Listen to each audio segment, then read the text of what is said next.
الحمد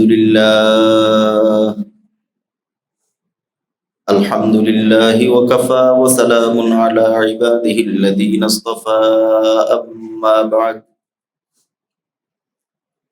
فأعوذ بالله من الشيطان الرجيم بسم الله الرحمن الرحيم أم أمنتم من في السماء أن يرسل عليكم حاصبا فستعلمون كيف نذير ولقد كذب الذين من قبلهم فكيف كان نكير أولم يروا إلى الطير فوقهم صافات ويقبضن ما يمسكهن إلا الرحمن إنه بكل شيء بصير أمن هذا الذي هو جند لكم ينصركم من دون الرحمن إن الكافرون إلا في غرور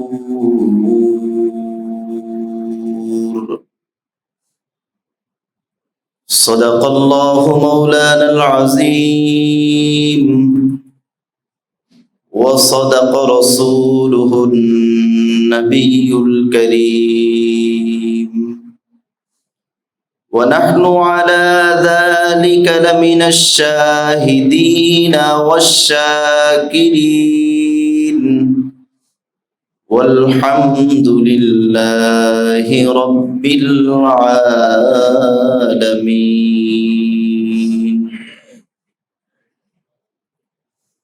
اللهم صل على محمد وعلى آل محمد كما صليت على إبراهيم وعلى آل إبراهيم إنك حميد مجيد اللهم بارك على محمد وعلى آل محمد كما باركت على إبراهيم وعلى آل إبراهيم إنك حميد مجيد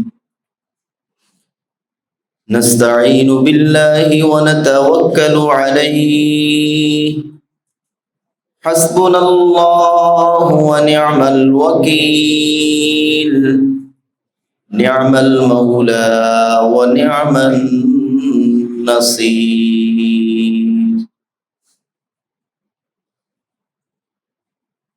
আল্লাহ রাব্বুল আলামিনের সীমাহীন মেহেরবানি আল্লাহ পাক আমাদেরকে পবিত্র কোরআনুল কারীমের সূরাতুল মুলক এর তাফসীরে বসার সুযোগ দিয়েছেন।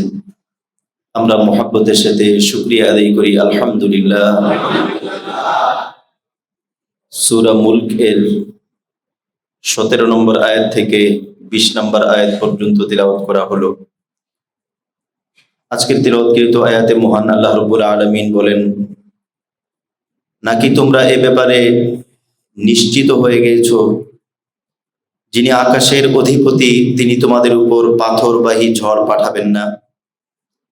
অচিরেই তোমরা জানতে পারবে আমার সতর্কবাণী কতটা সত্য এবং কতটা ভয়াবহ ছিল। তাদের পূর্ববর্তীরাও সত্যকে অস্বীকার করেছিল। তোমরা কি ভেবে দেখো না আমার শাস্তি কতটা ভয়াবহ ছিল?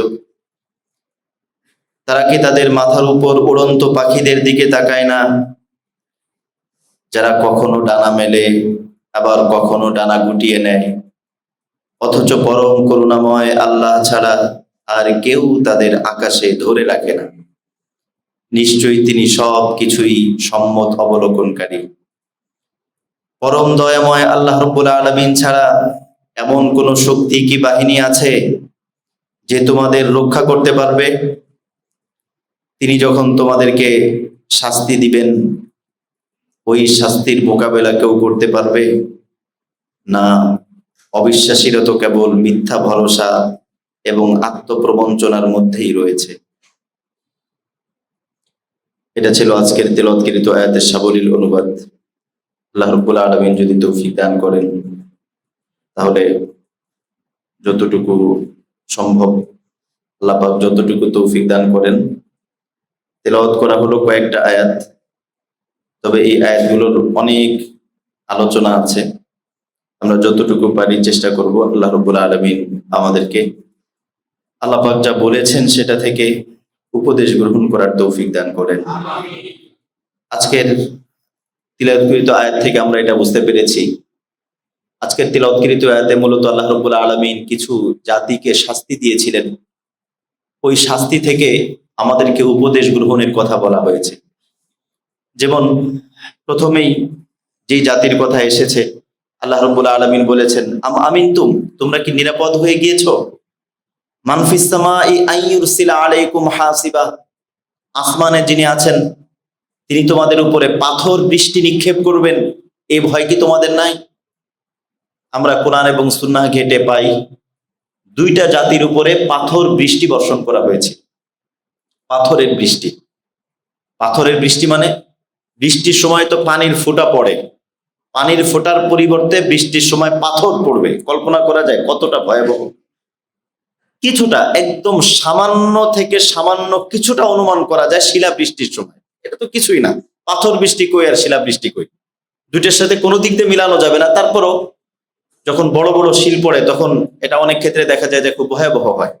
আল্লাহ রাব্বুল আলামিন বলেছেন, আল্লাহ রাব্বুল আলামিন যদি তোমাদের উপরে পাথরের বৃষ্টি বর্ষণ করেন, তাহলে কে তোমাদেরকে রক্ষা করতে পারবে? আমরা দেখেছি পাথরের বৃষ্টি বর্ষণের ব্যাপারে আল্লাহ রাব্বুল আলামিন বলেছেন, প্রথমে যাদের কথা এসেছে আসহাবে ফিল, আসহাবে ফিলের উপরে পাথর বৃষ্টি বর্ষণ করা হয়েছিল। আল্লাহ রাব্বুল আলামিন বলেছেন, আলাম তারা কাইফা ফাআলা রাব্বুকা বিআসহাবিল ফিল আলাম ইয়াজআল কাইদাহুম ফি তাদলিল ওয়া আরসালা আলাইহিম তায়রান আবাবিল তারমিহিম বিহিজারাতিম মিন সিজিল। হিজারা মানে হচ্ছে পাথর, যাদের উপরে আল্লাহর পক্ষ থেকে পাথরের বৃষ্টি বর্ষণ করা হয়েছে। আর আরেকটা হচ্ছে পাথরের বৃষ্টি যেটা ঐতিহাসিক, এবং এই আয়াত দ্বারা যেদিকে ইঙ্গিত করা হয়েছে মূলত সেটা হচ্ছে একটা জাতির উপরে আল্লাহ রাব্বুল আলামিন পাথরের বৃষ্টি বর্ষণ করেছিলেন। সে জাতি হলো সমকামিতা যারা করে। আমাদের ধীরে ধীরে বিকৃত রুচির সাপ্লাই হচ্ছে, কারণ বিশেষ করে ইহুদি খ্রিস্টান এটা খুব ভালো করে জানে। মুসলিমদেরকে পরাজিত করার জন্য মুসলিমদের মেইন একটা ইমানি শক্তি, এই ইমানি শক্তি যদি মুসলিমদের ভিতরে থাকে তাহলে মুসলিমদের পরাজিত করা সম্ভব না। এ কথাটা এটা কোনো একটা বুলি উড়ানো অথবা এটা কোনো একটা ফাপড় মারা অথবা কোনো একটা চাটাম এরকম বিষয় না, কারণ তারা বারবার পরীক্ষা করে দেখেছে। রাশিয়া, সোভিয়েত ইউনিয়ন, আফগানিস্তানের সাথে তারা মোকাবেলা করতে এসেছিল, সোভিয়েত ইউনিয়ন খান খান হয়ে গিয়েছে। এরপরে আমেরিকা এসেছিল আফগানিস্তানের সাথে, তাদের অবস্থাও যা।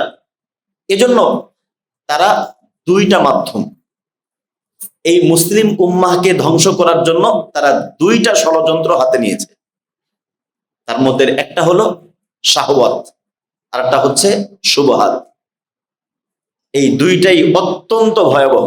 এই দুই অস্ত্র দিয়ে তারা মুসলিমদেরকে ঘায়েল করছে। শাহওয়াত হলো প্রবৃত্তি, কুপ্রবৃত্তি। এই যে বিভিন্ন মানুষ যৌনাচার বলেন, অবাধ যৌনাচার, এই যে সেক্সুয়াল যে বিষয়গুলো আছে, কুপ্রবৃত্তি মানুষের মনের, শুধু এটা না, সেক্সুয়াল বিষয় ছাড়াও যেটা নাকি মানুষকে কোনো একটা নেশার দিকে নিয়ে যায়, যেমন জুয়া বলেন, অনলাইন জুয়া বলেন, এমনি জুয়া বলেন, এই সব বিষয়ের কারণে দেখা যায় যে মুসলিমরা, বাস্তবতা হলো দেখেন, আজকে একটা জিনিস আমার কাছে খুব অবাক লাগলো। স্পেনের ভিতরে একটা ভিডিও দেখলাম যে মুসলিমদের কিছু লোক, তাদেরকে স্পেনের মধ্যে পাঠানো হচ্ছে এবং তারা খুব যাবে হলো কাজ করতে, কামলা খাটতে, খুব আগ্রহ নিয়ে তারা যাচ্ছে, কামলা খাটতে যাইতেছে মুসলিমরা, সেটা খুব আগ্রহ নিয়ে। আমি স্পেন আসতে পারছি, বুকের ভিতরে কত স্বপ্ন, অথচ এই স্পেন মুসলিমরা শাসন করেছে। এই স্পেন মুসলমানরা বিজয়ের বেশে, বীরের বেশে স্পেনে মুসলমানরা প্রবেশ করেছে। তো মুসলিমদের নেতৃত্ব শূন্য করে তাদেরকে কোনো একটা কাজের মধ্যে লাগায় রাখা, এটা হলো তাদের প্ল্যান, এটা তাদেরকে প্ল্যান। এজন্য দেখা যায় যে মুসলমানরা কেউ গেমস নিয়ে আছে, বিভিন্ন ফেসবুক, ইন্টারনেট, বল, খেলা টেলা, বিভিন্ন জিনিস নিয়ে আছে। আমি একটা কথা বলেছিলাম না, যে মুসলমানদেরকে খেলার মধ্যে লাগায় আর তারা হলো মুসলমানদেরকে নিয়ে খেলে। যাক, তারপর আল্লাহর মেহেরবানি কিছু ভাইরা তৈরি হচ্ছেন, এবং সবচেয়ে মজার বিষয় হলো, আশার বিষয় হলো, ইউনিভার্সিটি থেকে কিছু আল্লাহর মর্দে মুজাহিদ তৈরি হচ্ছে, আলহামদুলিল্লাহ। আগে মনে করা হয়তো মাদ্রাসার হুজুররা মনে হয় অনেক কিছু, এখন হুজুররা বিভিন্ন বিষয় নিয়ে আছে। দ্বীনের পতাকাকে উঁচু করার জন্য, দ্বীনের পতাকাকে উঁচু করার জন্য আল্লাহর নবী বলেছেন একটা বাহিনী থাকবে, যেই বাহিনীর কাজ হলো দ্বীনকে উঁচু রাখা। গোলামি করার মতো কাজ তো অনেক কিছু আছে, কিন্তু দ্বীন উঁচু থাকবে, দ্বীনের কালিমা উঁচু থাকবে, লা ইলাহা ইল্লাল্লাহ উঁচু থাকবে, দ্বীনের স্লোগান উঁচু থাকবে, দ্বীন সবার উপরে থাকবে। এই দ্বীন প্রতিষ্ঠা করার জন্য কিছু লোক, কিছু ভাই কিয়ামত পর্যন্ত থাকবেন, পুরো পৃথিবীর মধ্যে কাজ করবেন। আল্লাহ রাব্বুল আলামিন ওই ভাইদেরকে সব দিক দিয়ে সাহায্য করেন। তো কিছু ভাই আলহামদুলিল্লাহ আছেন। এক আমেরিকার এক বিচারক বিচারের মধ্যে বলছিল মুসলমানদের বেঁচে থাকার কোনো অধিকার নাই। একথা বলার পরে কোনো হুজুর আক্রমণ করে নাই, হুজুর আক্রমণ করে নাই, সাথে সাথে সামনে বসা ছিল এক মর্দে মুজাহিদ। দেখলে বোঝা যায় যে ওরকম না, সাথে সাথে যে কল্লা চেপে ধরছে, ইসলাম যদি না থাকে তোর মতো বেঈমানের এই পৃথিবীতে থাকার এক সেকেন্ডও কোনো অধিকার নাই। এরকম কিছু মর্দে মুজাহিদ কিয়ামত পর্যন্ত থাকবে, যাদের হুঙ্কারে এবং যাদের ত্যাগের বিনিময়ে এই ইসলাম উঁচুতে থাকবে। অ্যাম্বুলেন্সের গায়ে লা ইলাহা ইল্লাল্লাহ লেখা, এটা ইসলাম উঁচুতে থাকে না। মুর্দারের কাপড়ের উপরে লা ইলাহা ইল্লাল্লাহ আয়াতুল কুরসি লেখা, এটা ইসলাম উঁচুতে থাকে না। ইসলাম থাকবে সবার উঁচুতে। আমরা ইসলামটাকে নিচু করে রাখি, সব সময় নিচু নিচু জায়গায় ইসলাম। যাই হোক, আমাদের বর্তমান পৃথিবীতে এই বিভিন্ন চেতনার প্রচার হয়, বিশেষ করে ইউরোপ আমেরিকা থেকে। এখন যেটা আমাদের এই পৃথিবীর ভিতরে মুসলিম বিশ্বকে টার্গেট যেটা করছে, সেটা হলো তাদের বাজে সভ্যতা, বাজে কালচার গুলো আমাদের দেশের ভিতরে তারা পাঠিয়ে দিচ্ছে। বললাম দুইটা জিনিস, একটা হলো শাহওয়াত, একটা হচ্ছে শুবহাত। শাহওয়াত মানে এই ধরনের বিষয়, আর শুবহাত মানে সন্দেহ, এটা কি ঠিক কিনা, কোরআনের এই আয়াতের মধ্যে এই সমস্যা, এই আয়াতের মধ্যে এই সমস্যা, এটা কি আসলে বুঝে আসে কিনা, এটা যুক্তির সাথে ধরে না, এটা এই বিভিন্ন সন্দেহ। আর এই সন্দেহকে বাস্তবায়ন করার জন্য কিছু লোক তারা মাঠে নামাইছে। তার মধ্যে এই যে বারবার বর্তমানের সবচেয়ে ইসলামের নামে যারা নাম বিক্রি করে চলতেছে এবং সবচেয়ে কুফরি কথাবার্তা বলে, এই যে হিজবুত তাওহীদ একটা সংগঠন। গতকালকে শুনলাম তারা বক্তব্যের মধ্যে বলতেছে নামাজ মুত্তাকি। কত বড় আহমক হইতে পারে! আমাদের ব্যর্থতা, মাঝে মাঝে নিজেকে কাপুরুষ মনে হয় যে আমরা জিন্দা থাকতে এই সমস্ত কাপুরুষ গুলো, এই সমস্ত আল্লাহর দুশমন গুলো প্রকাশ্যে কেমনে চলতে পারে। এটা আমাদের ব্যর্থতা। সে বলে মুত্তাকি কি শুধু মুসলমান হইতে পারে? হিন্দুরাও মুত্তাকি হইতে পারে। বলে কি? তার সে এই কথা বলার পরেও বেঁচে আছে, এটা আমাদের জন্য ব্যর্থতা। আল্লাহ নবীর জামানা হইলে এরকম কথা বলার পরে এক সেকেন্ড বেঁচে থাকার অধিকার তার থাকতো না। এটা আমাদের, কারণ আমাদের ইমানি পাওয়ার নাই। তো আমাদের ইমানি ওই পাওয়ার নাই, যে যার যার ফিকির, যে যার যার পেটের ধান্দা নিয়ে চলছে। কত বড় কথা! কোরআনের তাহরিফ, স্পষ্ট কোরআনের বিকৃতি। মুত্তাকি হিন্দুরা হইতে পারবে। এরপর আরেকটা হলো নামাজ। নামাজ জরুরি না। আপনারা নাউজুবিল্লাহ বলতেছেন, এটা তাদের যথেষ্ট, এবং মসজিদের মধ্যে কথা বলতেছে। তো সামনে কারা বসা? কাদের সামনে এই কথাগুলো বলতেছে? নামাজ জরুরি না, নামাজ হলো একটা ট্রেনিং। যে কাজ করবে তার জন্য ট্রেনিং এর দরকার আছে। এবং শয়তানি ভাবে কত ভাবে বোঝায়, কি বোঝায় হলো এই যে আমাদের দেশে যারা সৈনিক আছে তাদের জন্য ট্রেনিং, সব জনগণের জন্য কি ট্রেনিং? নামাজ হলো এটা একটা ট্রেনিং, যে ট্রেনিং দিবে তার জন্য ট্রেনিং, সবার জন্য জরুরি না। এদেরকে মোটা অঙ্কের টাকা দিয়ে ইসলামকে বিকৃত করার জন্য একটা সমাজকে লাগাই দিছে তারা, আর আমরা ঘুমাইতেছি। এজন্য একটা গ্রুপ থাকবে, যেই গ্রুপ ইসলামকে উঁচু করার জন্য, ইসলামকে সুপ্রতিষ্ঠিত করার জন্য থাকবে। আমাদের দেশের ভিতরে একটা কালচার দেখবেন, গত কয়েকদিন আগে, এই বছর খানেকের ভিতরে আমাদের একটা পুরুষ, মানে আমার কখনো এরকম মনে হয় না যে আমি খুব সুন্দর, এরকম কখনো মনে হয় না। বাকি ওই বদমাইশটা দেখার পর মনে হয় আর যার থেকে ভালো হই না হই, ওই বদমাইশ থেকে আমি সুন্দর। একটা দেখতে একেবারে, মানে আল্লাহর সৃষ্টি নিয়ে কথা বলা তো ঠিক না, দেখতে পুরুষ না মহিলা বুঝাই যায় না, এরে বানাইছে সবচেয়ে সুদর্শন পুরুষ। ও গায়ে পরে কি, দেখতে গাঞ্জাখোরের মতো, নেশাখোরের মতো লাগে। আল্লাহ এরকম বিশ্রী এবং কুৎসিত চরিত্রের কোন, কুৎসিত চেহারার কোন মানুষ মুসলমানের ঘরে না দিই, এরে বানাইছে কি সবচেয়ে সুদর্শন। এটা এমনি না, নারী পুরুষের মধ্যে ভেদাভেদ ভুলে যাওয়া, এটা সব ওদের কালচার সাপ্লাই হচ্ছে। এটা একটা পুরুষ মহিলাদের পোশাক পরে হাঁটতেছে এবং সেটাকে বিভিন্ন মিডিয়াগুলো আশপাশে বিমরুলের মতো বিম বিম বিম বিম করতেছে মিডিয়াগুলো। জানেন আপনারা এগুলো? দেখতে একটা পুরুষ, আল্লাহ তারা পুরুষ বানাইছে, কিন্তু সে বিভিন্ন এই ওদের ওই মহিলাদের মতো কাপড় পরে এই বিভিন্ন ঝুনঝুনি, যে গরুর গলায় বিভিন্ন সময় লাগায়, যে কুরবানির গরুর গলায় বিভিন্ন সময় লাগায়, যে আমরা দেখতাম পশু টশুর গলায় লাগাইছে। ওরে তো আল্লাহ মানুষ বানাইছে, ও পশু স্বাস্থ্যে 8 কেজি না কত কেজি এরকম বিভিন্ন জিনিস কিনে টেনে এগুলো লাগাইছে। ও হলো বিশ্ব সুন্দর, মানে বাংলাদেশের সুন্দর পুরুষ। এটা বইলে তারা প্রচার করতেছে, অন্যান্য পুরুষদেরকেও তারা উদ্বুদ্ধ করতেছে, তুমিও ওর মতো হও। না হলে তারা এই পুরস্কারটা কেন দিবে? আসলে কি সে সুন্দর না? এটা তারা বলতেছে তুমিও এরকম হও, মানে প্রত্যেক পুরুষকে তুমি এরকম হও, তুমি থাকবা পুরুষের মতো, পুরুষ ব্লাউজ পরবা, পুরুষ ছায়া পরবা। এটা জিনিসগুলো মানে প্রমোট করার জন্য এগুলো করতেছে। এটা ওদের কালচার গুলো আমাদের দেশে আসতেছে। আল্লাহ রাব্বুল আলামিন আমাদের এই সমাজকে হিফাজত করেন। এজন্য পাশ্চাত্যের এই সমস্ত কালচার গুলো আমাদের পুরুষ মহিলা, আমাদের যুব সমাজদেরকে বিরত থাকতে হবে। তারা আমাদেরকে বিভিন্ন লোভ দিবে। হযরত মুসা আলাইহিস সালামের সময় যখন নাকি যুদ্ধ হইল, বালাম ইবনে বাউরা, যে নাকি আসমানের দিকে তাকাইলে ওহুয়া ইয়ারা ইয়ানজুরু ইলাল আরশ ওয়া ইয়ারা আরশার রহমান, আসমানের দিকে তাকাইলে আল্লাহ রাব্বুল আলামিন তাকে এমন মর্যাদা দিয়েছিলেন সে আল্লাহর আরশ পর্যন্ত দেখতে পেত।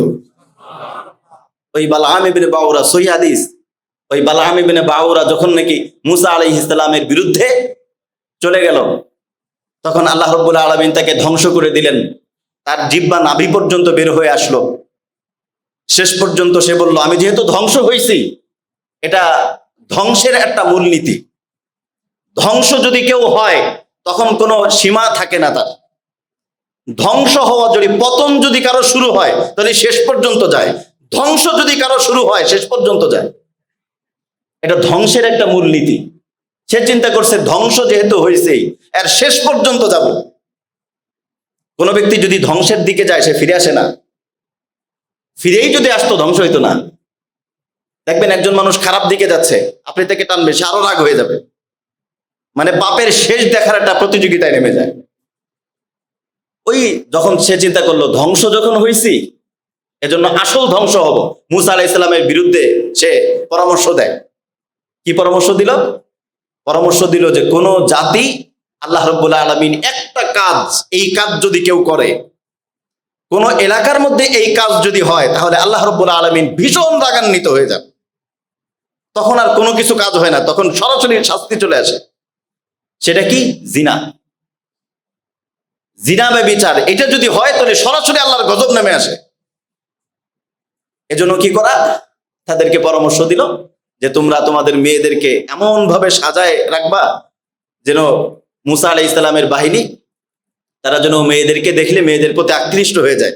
আর যদি কোনো পুরুষ আকৃষ্ট হয়ে যায়, ওই মহিলা যেন, মেয়ে যেন বাধা না দেয়। আল্লাহ রাব্বুল আলামিন হিফাজত করেন। তার মাধ্যমেই তো মহামারী চলে আসলো, অনেক লম্বা ঘটনা। আমাদের বলার উদ্দেশ্য হলো ইহুদি খ্রিস্টান এই পাশ্চাত্য সভ্যতা তারা আমাদের ভিতরে এই ধরনের কালচার গুলো ঢুকাই দিচ্ছে। সমকামিতার মতো এটা আমাদের বাংলাদেশের ইতিহাস আমরা সংক্ষেপে যদি দেখি তাহলে এটা 2002 সালে ভয়েস অফ বাংলাদেশ BOB নামে একটি অনলাইন নেটওয়ার্ক কার্যক্রম শুরু করেছিল তারা। এরপরে 2010 সালে তারা এটা বিভিন্ন বই, এই সমকামিতার উপরে বিভিন্ন বইটই তারা প্রচার শুরু করেছিল।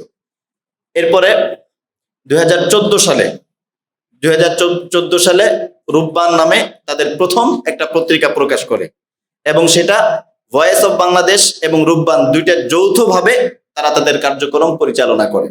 আস্তে আস্তে আস্তে আস্তে এই সমকামিতার এই নোংরামি আমাদের দেশের ভিতরে ছড়ায় দেওয়ার জন্য বিভিন্নভাবে তারা কাজ করছে। আমরা দেখি যে এই যে অসভ্যতাটা, সমকামিতাটা, এটা এমন একটা রোগ, এমন একটা ব্যাধি যেটা কোনো প্রাণীর মধ্যেও আল্লাহ পাক দেন নাই, কোনো প্রাণীর মধ্যেও এই স্বভাব নাই। কোনো পুরুষ পুরুষের সাথে তার যৌন চাহিদা মেটানো অথবা মেয়ে মেয়ের সাথে, এই স্বভাবটা কোনো প্রাণীর মধ্যেও নাই। আমি কিতাবের নাম বলছি, লাতাইফুল মাআরিফ, ইবনে রজব হাম্বলি রহিমাহুল্লাহ, ওনার কিতাব। উনি তো অনেক বড় মাপের একজন ব্যক্তি ছিলেন। সাধারণ কোনো মানুষ বললে, আমরা বললে একটা কথা হইতো, উনি অনেক বড় মাপের একটা ব্যক্তি। উনি তো আবেগে কোনো কথা বলে ফেলবে এরকম না। উনি ওই কিতাবের ভিতরে আমার কাছে আছে, এই আমাদের মসজিদের যে পাঠাগার আছে, মসজিদের পাঠাগারের মধ্যেও আছে লাতাইফুল মাআরিফ। এটা আমরা কিনেছিলাম, ওই কিছু কিতাব কিনা হয়েছিল, তার মধ্যে ওই কিতাবও কিনেছি, লাতাইফুল মাআরিফ। এই কিতাবের ভিতরে লেখছে, ইবনে রজব হাম্বলি রহিমাহুল্লাহ উনি চ্যালেঞ্জ ছুড়ে দিয়েছেন গোটা পৃথিবীর মানুষের সামনে। উনি বলেছেন, যদি কোনো ব্যক্তি এই সমকামিতার সাথে জড়িত থাকে, আমি চ্যালেঞ্জ দিয়ে বললাম, আমার এই কথাটাকে আপনারা সত্য মিথ্যা আপনারা যাচাই করতে পারেন। উনি বলছেন যে কেউ যদি সমকামিতার সাথে জড়িত থাকে, ওই ব্যক্তি যদি মারা যায়, আপনারা দেখবেন যে তার চেহারা কবরের মধ্যে, তার চেহারা মানুষের মতো থাকবে না, তার চেহারা খিনজির, শূকরের মতো আকৃতি ধারণ করবে। উনি বললেন যে আমি যে এত বড় একটা কথা বলে ফেললাম যে সমকামীদের চেহারা শূকরের মতো হয়ে যাবে, এই কথাটা আপনাদের কাছে কেমন লাগে? তো কেমন লাগতে পারে, আপনাদের কাছে কেমন লাগলে আমার কাছে আসার দরকার নাই। সমকামিতা করে মারা গেছে এরকম একজনের কবর খুঁজে দেখেন। উনি চ্যালেঞ্জ দিয়ে বলছেন যে আমার কাছে আসার দরকার নেই, যে আপনি কথা কিভাবে বললেন, কিভাবে বলছি? আপনি সমকামী কোন এক সমকামীর কবর খুঁজে আপনি নিজ চোখে দেখবেন, মরার পরে তার চেহারা মানুষের মতো থাকবে না। কত জঘন্য অন্যায় এটা, কত জঘন্য অন্যায় এটা। বিভিন্ন সময় দেখা যায় যে কিশোর এবং তরুণদের ভিতরে, নতুন বালেগ হওয়ার পরে এই কিশোর তরুণদের ভিতরে এই জিনিসগুলো ছড়ায় যায়। ওই যে ইউনিভার্সিটি কলেজের ভিতরে এর এক নাম আছে, বিভিন্ন বাজে নাম ব্যবহার করে তারা এগুলো করে।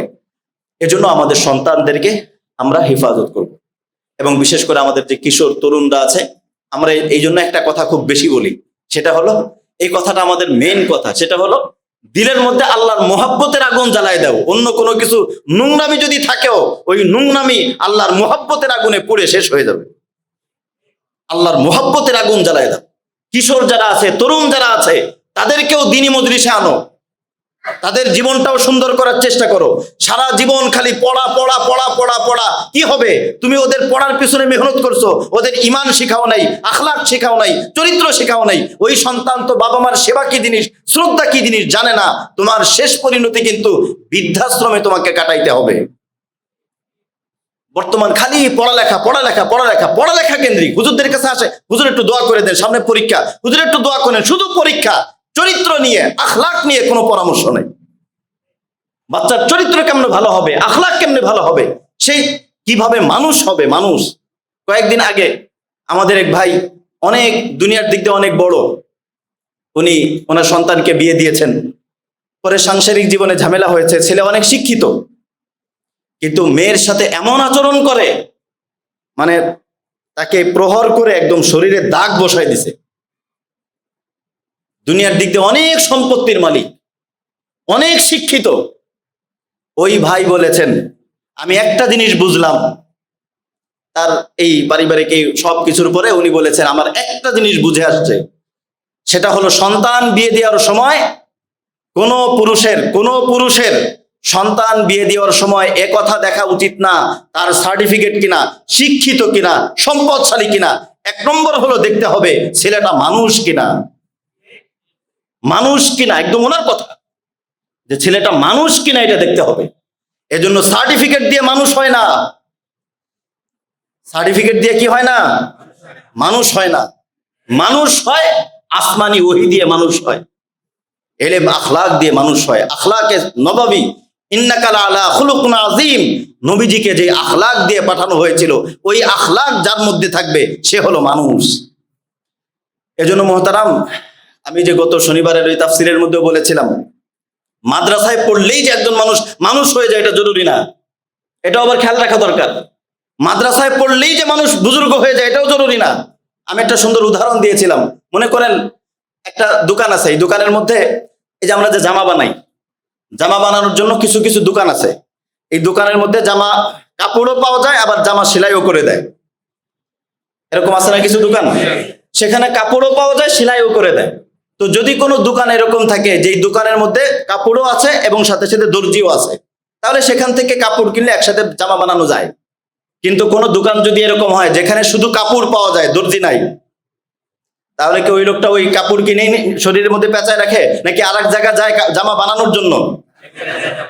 আরেক জায়গায় যেতে হয় জামা বানানোর জন্য। অনেক প্রতিষ্ঠান আছে, মাদ্রাসা আছে, যে মাদ্রাসায় এলেমও শেখায়, আমলও শেখায়, ছাত্রকে মাওলানাও বলায়, আল্লাহর ওলিও বানায়, এরকম মাদ্রাসা আছে। কিন্তু অনেক মাদ্রাসা আছে যেখানে শুধু মাওলানা বানায়, আল্লাহর ওলি বানায় না। ওখান থেকে যারা মাওলানা হবে তাদের উচিত, হ্যাঁ মাওলানা হয়েছে ঠিক আছে, বাহ্যিক লেখাপড়া শিখেছে ঠিক আছে, বাহ্যিক যেটা হরফ যেগুলো সেগুলো শিখেছে ঠিক আছে, এটা হলো কাপড় কেনার মতো। তুমি এক আল্লাহর ওলির কাছে যাও জামা বানানোর মতো, তোমার আখলাককে ঠিক করে আসো। দুইটা একসাথে করো, না হলে কি হবে, যদি তুমি শুধু কাপড় কিনো, ওই কাপড়টা শরীরে পেঁচাই দিলে ওই কাপড় সবসময় থাকে না। সেলাই করা ছাড়া কাপড় কি সবসময় থাকবে? শরীরের মধ্যে কাপড় জ্বলানো, এরপরে সে রুকুতে গেছে কাপড় পরে গেছে, হাঁটতে গেছে কাপড় পরে গেছে, এরপরে সে শুইতে গেছে কাপড় পরে গেছে। এজন্য মাদ্রাসায় পড়ছে কাপড় জ্বলাইছে, বাজারে গেলে এলেম চলে গেছে, আমল নাই। মসজিদ থেকে বের হওয়ার পর ওইটা পড়ে গেছে, পারিবারিক জীবনে ওইটা পড়ে গেছে, কারণ জামার মতো শরীরে লেগে থাকে না। কথা কি বুঝে আসছে? এজন্য সন্তানকে ভালো করে বলি, বর্তমান যে অশ্লীলতার যুগ আসতেছে, আপনার সন্তানকে শিক্ষিত বানাইতে হবে, সাথে আল্লাহর ওলি বানাইতে হবে। শিক্ষিত হওয়ার জন্য যেরকম ইউনিভার্সিটিতে যায়, স্কুলে যায়, আল্লাহর ওলি হওয়ার জন্য কোন আল্লাহর ওলির কাছে যাইতে হবে, অবশ্যই যাইতে হবে। এটা যাওয়া ছাড়া এর পরিণতি কি আপনি নিজেই দেখবেন, এর ফলাফলটাকে আপনি নিজেই দেখবেন, বলা লাগবে না। বাকি পার্থক্য হলো যখন দেখবেন তখন করার কিছু থাকবে না, করার কিছুই থাকবে না। তখন ওই সন্তান যখন আপনাকে আচ্ছা মতো সাইজ করবে, তখন চিন্তা করবেন যে হায় রে, একে তো আল্লাহর ওলি বানাইলে ভালো হইতো, আমি তো তাকে শিক্ষিত বানাইলাম কিন্তু মানুষ বানাইলাম না। তখন আর আক্ষেপ করে কি হয়? আমার উস্তাদ বলতেন, খুব দামি কথা বলতেন, যে সবাই বোঝে, অবুঝ কেউ থাকে না, সবাই বোঝে।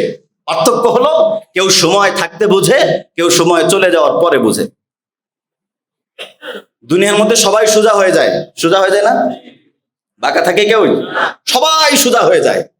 কিন্তু ভাগ্যবান তারা যারা নাকি সময় থাকতে সোজা হয়। সময় চলে যাওয়ার পরে সোজা হয়ে কোনো লাভ নাই। সময় চলে যাওয়ার পরে যদি সোজা হয় তাহলে কোনো কি নাই, লাভ নাই। এজন্য বর্তমান এই অশ্লীলতা এবং বিশেষ করে পাশ্চাত্যের কালচার, আমরা আমাদের সন্তানদেরকে রসুলের সিরাত পড়াবো। ছোট ছোট বই আছে নবীজির সিরাতের, বাসায় গল্পের বই, বিভিন্ন কার্টুন, আরো কি কি হাবিজাবি বই ভরা। কেন রসুলের সিরাতের বই কেন থাকবে না? হায়াতুস সাহাবা কেন থাকবে না? ঘরের মধ্যে হায়াতুস সাহাবা রাখবেন। হায়াতুস সাহাবা তালিম হইতে পারে, বাচ্চাদেরকে তুমি এটা পড়ো, পুরস্কার ঘোষণা করেন। তুমি যদি হায়াতুস সাহাবা পুরোটা পড়ো, আমি এখান থেকে প্রশ্ন করব, তুমি যদি এটার উত্তর দিতে পারো তোমাকে একটা পুরস্কার দেব। এই তালিম চালু করেন। সাহাবায়ে কিরামের জীবন কেমন ছিল? অস্ট্রেলিয়ার একটা ঘটনা, অস্ট্রেলিয়াতে একটা ঘটনা ঘটছে। আল্লাহ রাব্বুল আলামিন যদি কাউকে হিদায়াত দিতে চান, এটা অলৌকিক, সবসময় সবার ক্ষেত্রে খেটবে এটা জরুরি না। এটা আমি একটা নিউজে পড়েছি, সত্য ঘটনা। এক ছাত্র স্কুলে জিজ্ঞেস করছে, খ্রিস্টানদের স্কুল, তা স্যার জিজ্ঞেস করছে এক একজনকে, তুমি কি হবা ভবিষ্যতে? সে বলছে যে আমি ডাক্তার হব। আরেকজন জিজ্ঞেস তুমি কি হবা, এক একজন এক একটা বলছে। এক শিশুকে জিজ্ঞেস করছে তুমি কি হবা, বলে আমি সাহাবী হব। খ্রিস্টান, ও কিন্তু খ্রিস্টান, আমি সাহাবী হব। তো টিচার বলছে সাহাবী মানে এটা কি, বলছে এটা আমিও জানি না, বাকি আমি এতটুকু জানি যে এরা পৃথিবীর সবচেয়ে ভালো মানুষ। এই কথাটা ওই টিচারের ব্রেনের মধ্যে খুব লাগছে যে এই ছেলেটা এই কথা কি বললো। ওই স্যারও জানে না সাহাবী কি জিনিস, কারণ ওরা তো খ্রিস্টান। আর এই কথাটাকে সাহাবী হবো, ওই নামটাই নতুন শুনলাম। আর ছেলেকে জিজ্ঞেস করলাম, এটা তো খুব একটা অদ্ভুত একটা জিনিস। তো স্যার একটু পড়াশোনা করছে সাহাবী এর উপরে, পড়াশোনা করার পরে দেখছেন সাহাবী হলো নবীজির সাথে যারা ছিলেন, এই উম্মতের নবীজির সাথে যারা ছিলেন। তো সাহাবীর উপর পড়াশোনা করার পরে স্যার মুগ্ধ হয়ে গেছে যে এটা তো আসলে আশ্চর্য ধরনের মানুষেরা, সাহাবী তো আসলে অনেক ইয়ে। স্যার মুগ্ধ হয়ে স্যার মুসলিম হয়ে গেছে। এরপরে স্যার ওই বাচ্চাকে জিজ্ঞেস করছে যে বাবা বলো তো সাহাবী কি। স্যার তো জানে, পড়াশোনা করছে। এরপরে বলছে সাহাবী কি, তুমি কি জানো তাদের ব্যাপারে, বলে আমি কিছুই জানি না। তো এই কথা বললে যে সাহাবী হব, বলে যে আমি একদিন স্বপ্ন দেখি যে আমাকে একজন বলছে এই তুমি সাহাবী হও, কারণ সাহাবীরা হলো পৃথিবীর সবচেয়ে সেরা মানুষ। এরপর থেকে আমি চিন্তা করছি যে আমি বড় হয়ে আমি এদের উপরে পড়াশোনা করবো যে সাহাবী কি। তা এখন আমি চিন্তা করছি আমি সাহাবী হব, কিন্তু একটু পড়াশোনা করবো যে এরা আসলে কি, এদের কিছুই আমি জানি না। তখন ওই স্যার বলছে আচ্ছা তোমাকে আমি জানাই সাহাবী কি। তখন স্যার তাকে সুন্দর করে সাহাবীদের ব্যাপারে বলছে। এরপর ওই বাচ্চা মুসলমান হয়েছে, বাচ্চার পুরো ফ্যামিলি মুসলমান হয়ে গেছে। এই যে সাহাবী, সাহাবীদের জীবন কেমন জীবন, সোনার মানুষের মতো জীবন। আমাদের ঘরে কেন সাহাবীদের বই মানে জীবনী পড়া হয় না? হয়তো সাহাবা কেন পড়া হয় না? আমরা এরকম সাহাবীদের জীবনী রাখি। রসুলের সিরাতে, যে সামনে রবিউল আউয়াল মাস আসতেছে, রাসূল সাল্লাল্লাহু আলাইহি ওয়াসাল্লামের সিরাতের কোন একটা বই রাখি, ছোট হইতে পারে, অনেক বই, মুফতি শফি রহিমাহুল্লাহর কিতাব আছে, অনেকের কিতাব আছে। সিরাতের কোন একটা বই রাখতে পারি, সময় পেলে বাচ্চাদেরকে বাবা এটা পড়ো। বিভিন্ন প্রতিযোগিতার আয়োজন করতে পারি, তুমি এটা পড়ো, এটা শেষ করতে পারলে তোমাকে এটা দিব, তুমি এই বই থেকে কি শিখলে, তুমি একটু সাহাবীদের ঘটনা বলো তো আমাকে। হ্যাঁ, তো সাহাবার মধ্যে অনেক ঘটনা আছে, তুমি একটু একজন সাহাবীর ঘটনা বলো তো। এতে কি হবে? এতে ইমানের বীজ বপন হবে। এতে ইমানের বীজ বপন হবে, তার একদম কোমল হৃদয়ের মধ্যে গেঁথে যাবে সাহাবীদের জীবনী কেমন। সাহাবায়ে কেরামের জীবন থেকে যে নুরানি একটা ঝলক, সাহাবায়ে কেরাম কেমন। পৃথিবীর ইতিহাস, এই পৃথিবী, এই আসমান জমিন সাহাবীদের মতো বিকল্প কাউকে পেশ করতে পারে নাই, পারবেও না। মানুষ মানুষের সাথে এখন তো প্রাণীদের মতো আচরণ, শুধুই খাই খাই খাই, একজনকে মানে আহত করা, একজনকে শেষ করা, শুধু নিজের স্বার্থ বোঝা।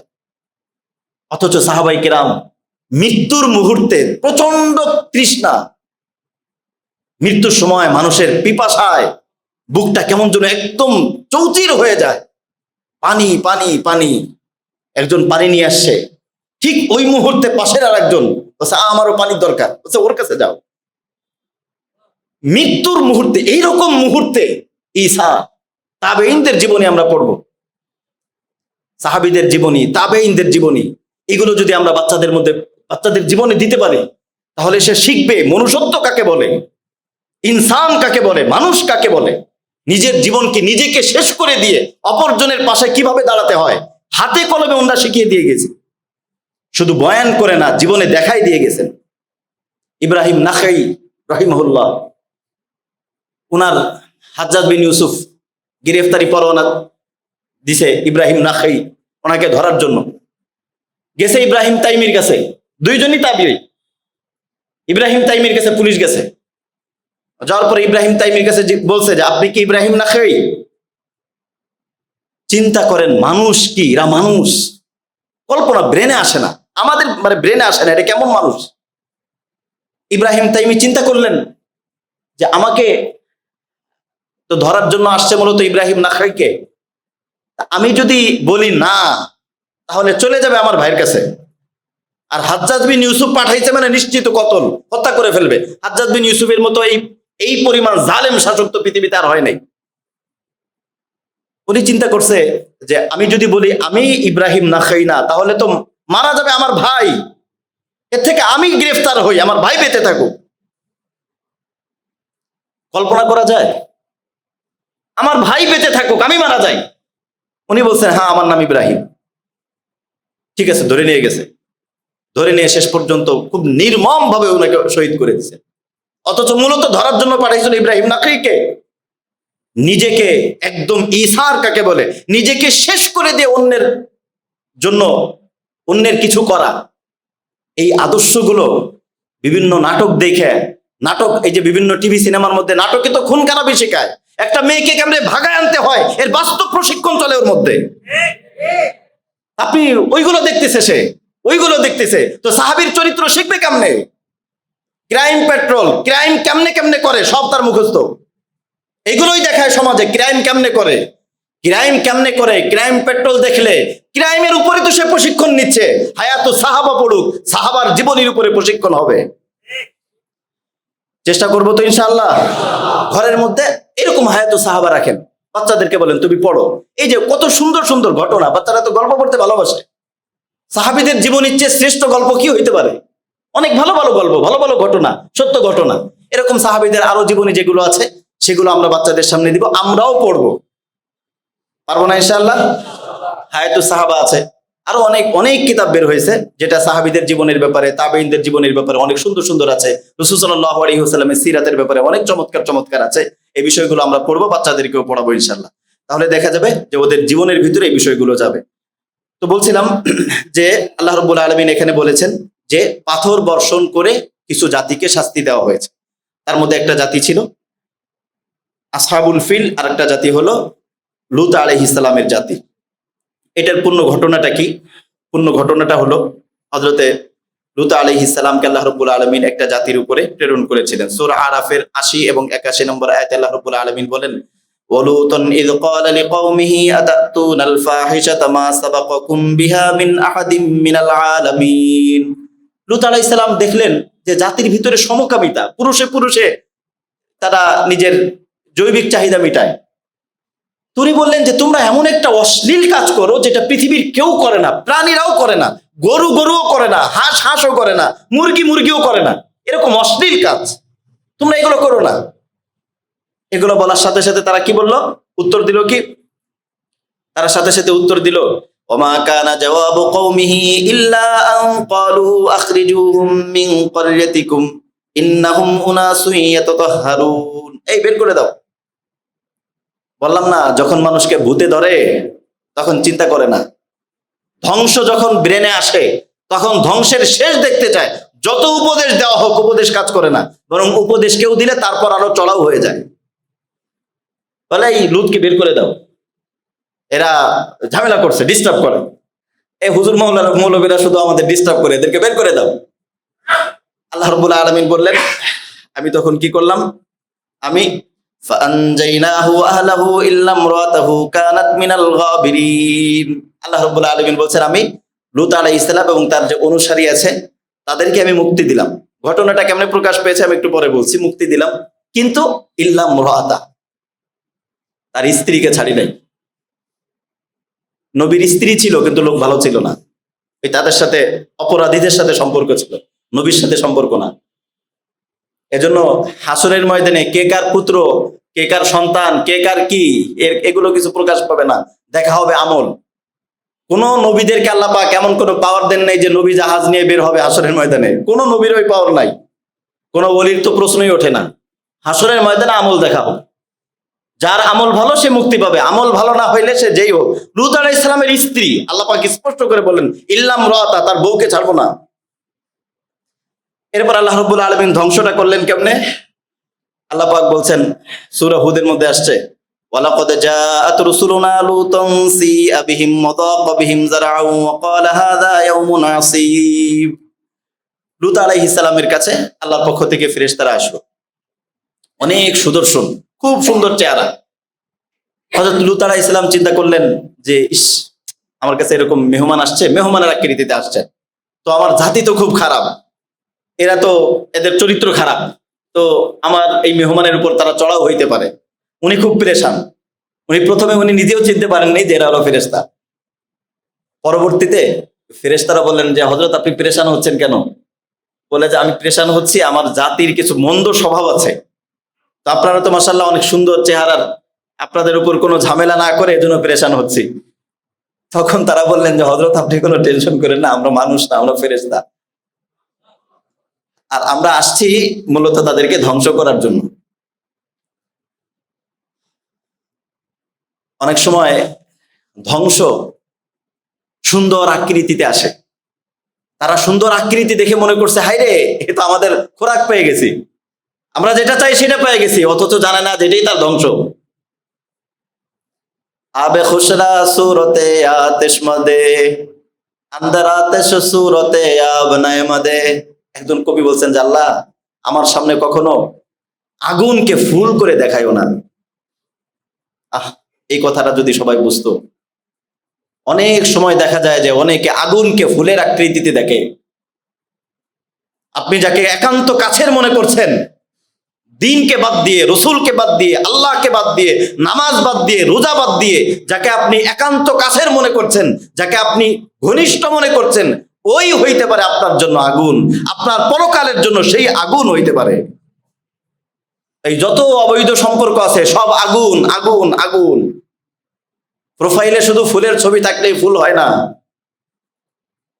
সুন্দর সুন্দর মেসেজ দিলেই সেটা কি হয় না, ফুল হয় না। যে নাকি আল্লাহ থেকে মানুষকে ভুলাই দেয় সে আগুন, বিষাক্ত, অজগর সাপের থেকেও বিষাক্ত। সে তোমার জীবনকে বরবাদ করে ছাড়বে। তো দেখতে অনেক সুন্দর দেখা যায়, তো জাতি চড়াও হয়েছে। লূত আলাইহিস সালাম তো খুব পেরেশান। উনি শেষ পর্যন্ত এই কথা বলছে যে খবর পৌঁছায় গেছে সবার কাছে, যে জানো আমাদের এই যে লূত, উনার ঘরে অনেক সুন্দর মেহমান আসছে, চলো আমরা যাই। লূত আলাইহিস সালাম দেখলেন যে আমার মেহমান, তাদের কোনো অপমান না হয়, উনি বলছেন যে এই শোনো, তোমরা যদি কিছু করতে চাও তাহলে আমার পরিবারের মধ্যে অনেক মেয়েরা আছে, তাদেরকে বিয়ে করো, বিয়ে করে করো। কিন্তু শয়তান যদি কারো মাথার মধ্যে ঢোকে, কেউ যদি শয়তানের নিয়ন্ত্রণে চলে যায়, তাহলে হালাল বোর দিকে দৃষ্টি যায় না, হারামের দিকে দৃষ্টি যাবে। হালাল বউ আছে এবং সুন্দরও, বউ হালাল সুন্দর সবকিছু ঠিক, কিন্তু দৃষ্টি যাবে হারামের দিকে। শয়তান যদি কাউকে ধরে বসে, আল্লাহ পাক আমাদের সবাইকে শয়তান এবং শয়তানি ধোঁকা থেকে হেফাজত করে। তো লূত আলাইহিস সালাম বলতেছে, আমাদের এই আত্মীয়দের ভিতরে, আমাদের এলাকার ভিতরে যারা আছে, মেয়ে আছে, তাদেরকে বিয়ে করো। কিন্তু তারা চড়াও হইল। আল্লাহ রাব্বুল আলামিন লূত আলাইহিস সালামকে বললেন, আপনি চলে যান, আপনি মুমিনদেরকে নিয়ে চলে যান, এরপর আমি এদেরকে ধরতেছি। আল্লাহ রাব্বুল আলামিন বলেন, হযরত এরপরে লূত আলাইহিস সালামের কাছে ফেরেশতারা যখন পরিচয় দিল যে ইন্না রুসুলু রাব্বিকা লা ইয়াসিলু ইলাইক, আমরা তো আল্লাহর ফেরেশতা, ওরা পৌঁছতে পারবে না, আসতে পারবে না। কি ফাসরি বিআহলিকা বিকিত'in মিনাল লাইলি ওয়া লা ইয়ালতাফিত মিনকুম আহাদুন ইল্লা ইমরাআতাক ইন্নাহু মুসিবুহা মা আসাবাহুম ইন্না মাউইদাহুমুস সুবহু আলাইসা আস-সুবহু বিকরিব। শাস্তি সকালে আসবে, মানে শেষ রাতে শাস্তি আসবে, আপনি চলে যান। ওনারা চলে গেলেন। এরপরে আল্লাহ রাব্বুল আলামিন বলেন, ভোরে শাস্তি চলে আসলো। আল্লাহ পাক বলেন, কি শাস্তি? ফালাম্মা জাআ আমরুনা জাআলনা আলিয়াহা সাফিলাহা ওয়া আমতারনা আলাইহা হিজারাতাম মিন সিজ্জিলিম মানদুদ। অত্যন্ত জঘন্য একটা জাতিকে আল্লাহ পাক এমন ভাবে শাস্তি দিলেন, ফেরেশতারা ওই জনপদটাকে একদম উপরে উঠায় নিল, একদম মাটি সহ, নিচ থেকে, মাটির নিচ থেকে। ধরেন এই যে জনপদ, একদম মাটির নিচ থেকে এদেরকে উপরে উঠাইছে। এতটা উপরে, তাফসীরের কিতাবের ভিতরে আসছে যে এই জাতি যখন দেখছে যে উপরে উঠতেছে, তখন এরা চিল্লায় কান্নাকাটি শুরু করছে। এই কান্নার আওয়াজ আসমানে পৌঁছে গেছে। কিন্তু সময় চলে যাওয়ার পরে কান্না করলে তো লাভ নাই, কাঁদতে হবে তো সময় থাকতে। উপরে যখন চলে গেছে, উপরে নেওয়ার পরে এরপরে এদেরকে উল্টায় ফেলছে।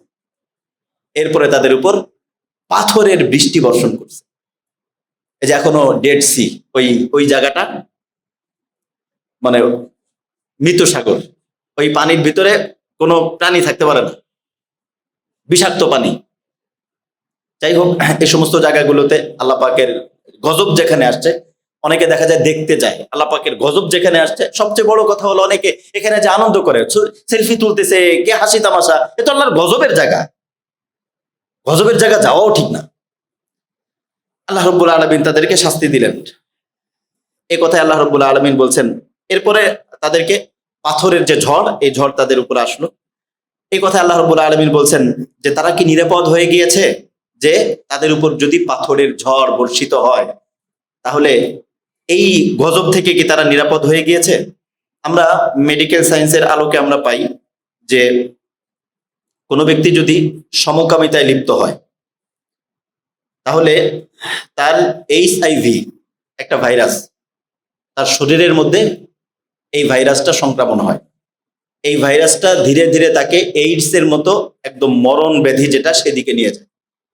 এবং এরপর আরো অনেক আছে, এইচপিভি, এটা একটা মানে ভাইরাস, এই ভাইরাসের মধ্যে ঝুঁকে এই ভাইরাসের ফলে মানুষ ক্যান্সারের দিকে যায়। কি কারণে বলেন তো? একটাই কারণ, হারামে আরাম নাই। কি কারণ? হারামে কি নাই? হারাম নাই। তো যে হারামের দিকে যায় সেখানে এরকম ক্যান্সার এবং এইডস এরকম জঘন্য বড় বড় রোগ, এই রোগগুলো গ্রাস করে।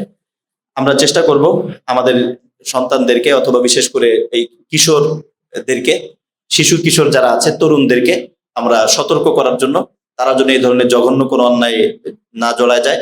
আমরা চেষ্টা করবো আল্লাহ রাব্বুল আলামিন তাদেরকে হিফাজত করেন।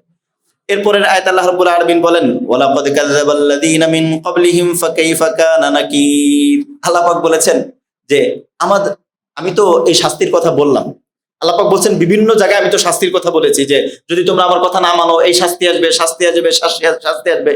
তোমাদের যদি সংশয় থাকে যে কই শাস্তি তো আসে না বা কেমন শাস্তি হইতে পারে, আল্লাহ রাব্বুল আলামিন বলেন যে তোমরা একটু দেখো আমি কাদেরকে কাদেরকে ধরেছিলাম। এটা হলো আল্লাহ পাকের ক্ষমতা, আল্লাহ রাব্বুল আলামিনের শক্তি আল্লাহ পাক দেখাচ্ছেন যে আমাকে চিনো না, দেখো আমি ওর সাথে কি করছি। কওমে আদকে দেখো, কওমে সামুদকে দেখো, আসহাবে মাদিয়ানকে দেখো, আসহাবে রসকে দেখো, আসহাবে ফিলকে দেখো, আমি কি করছি, তাদের সাথে কি করছেন।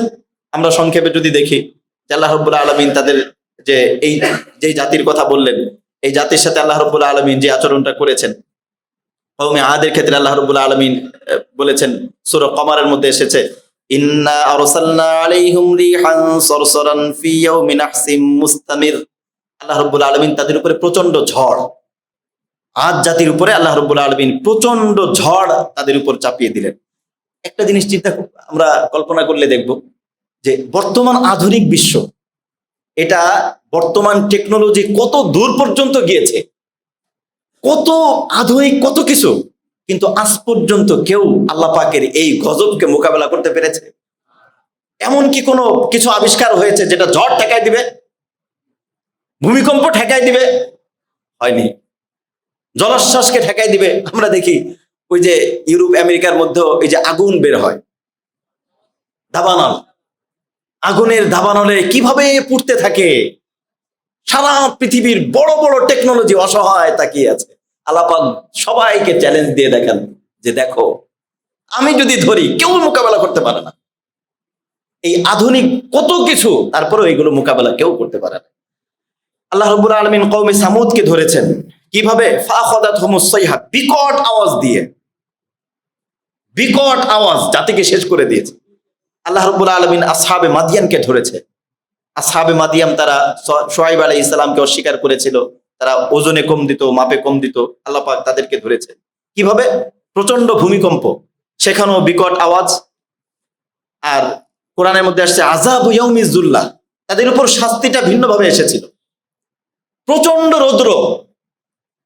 অনেক সময় আছে এই যে আগেও যেটা বললাম যে বিপদ মানুষ বুঝতে পারে না, মনে করে শান্তি, কিন্তু একটা বিপদ। গুনাহ করার একটা সুযোগ চলে আসছে সামনে, খুশি, আমি অনেক ঘুরতেছিলাম, একটা চান্স পেয়ে গেলাম, ওইটা যে গজব বোঝে না, এই গজবেই সে ধ্বংস হবে সে বুঝে না। প্রচন্ড রৌদ্র, হঠাৎ মাঝখানে একটা মাঠ, এই মাঠের মধ্যে মাঝখানে ছায়া আসছে। ছায়া, ভালো কথা না এটা? সবাই যে জড়ো হয়েছে ছায়ার নিচে, ওটা মূলত ছায়া না, ওটা হলো আল্লাহ পাকের ধরার শাস্তির একটা ছিল, কৌশল। সবাই জড়ো হয়েছে ওই ছায়ার নিচে, আর বাইরে ভীষণ রৌদ্র। আল্লাহ রাব্বুল আলামিন চাইলেন যে সবগুলোর একসাথে শেষ করি। এরপরে ওই ছায়া থেকে আগুন বর্ষণ হয়েছে। আল্লাহ রাব্বুল আলামিন বলেছেন ফাকাইফা কানা নাকির, আমার শাস্তি আমি কিভাবে গজব দিয়েছি, কিভাবে শাস্তি দিয়েছি দেখো। এগুলো দেখি আল্লাহ রাব্বুল আলামিন কি বলতে চান? আল্লাহ পাক বলতে চান তোমরা এরকম হইও না, খবরদার সমকামী হইও না, খবরদার সমকামী হইও না, তাদের উপর ধ্বংসাত্মক শাস্তি আসছে। এরপরে আসহাবুর রস, তাদেরকে আল্লাহ রাব্বুল আলামিন শাস্তি দিয়েছিলেন। তারা তাদের রসুলকে অস্বীকার করেছিল। তাদের একটা কূপ ছিল, তাদের রসুলকে হত্যা করে কূপের মধ্যে ফেলে দিয়েছিল। আল্লাহ রাব্বুল আলামিন তাদেরকেও শাস্তি দিয়েছেন। এরপর আসহাবে ফিলের কথা তো কোরআনেই এসেছে। তাহলে আজকে আমরা যে দুইটা আয়াত, এই দুইটা আয়াতের মধ্যে কি শিখলাম? একটা আয়াতের মধ্যে আল্লাহ রাব্বুল আলামিন বলেছেন যারা সমকামী তাদের উপরে আল্লাহ রাব্বুল আলামিন পাথরের বৃষ্টি বর্ষণ করেছেন। আর আরেকটা আয়াতের মধ্যে আল্লাহ রাব্বুল আলামিন বলেছেন যারা আল্লাহর বিভিন্ন বিধানকে অস্বীকার করে, যারা নাকি বিভিন্ন অপরাধে জড়িত হয়েছিল, এক একজনকে এক এক স্টাইল আল্লাহ পাক শাস্তি দিয়েছেন। আল্লাহ পাকের কাছে শাস্তির কোনো অভাব নাই। আল্লাহ শান্তিও দিতে পারেন, শাস্তিও দিতে পারেন। আমরা যদি শান্তি চাই তাহলে আমাদের জীবনকে এ ধরনের পাপের কাজ, গুনাহের কাজ থেকে আমরা মুক্ত করি। গুনাহের ভিতরে শান্তি নাই, নেকির কাজের মধ্যে শান্তি আছে। আল্লাহ রাব্বুল আলামিন আমাদের সকলকে আল্লাহ পাকের যত নাফরমানি আছে সব নাফরমানিগুলো থেকে বিরত থেকে আল্লাহ পাকের আনুগত্য তাকওয়া অবলম্বন করে আল্লাহ পাকের কাছ থেকে অফুরন্ত নিয়ামত এবং শান্তি হাসিল করার তৌফিক দান করেন। আমিন। ওয়া আখিরু দাওয়ানা আলহামদুলিল্লাহি রাব্বিল আলামিন।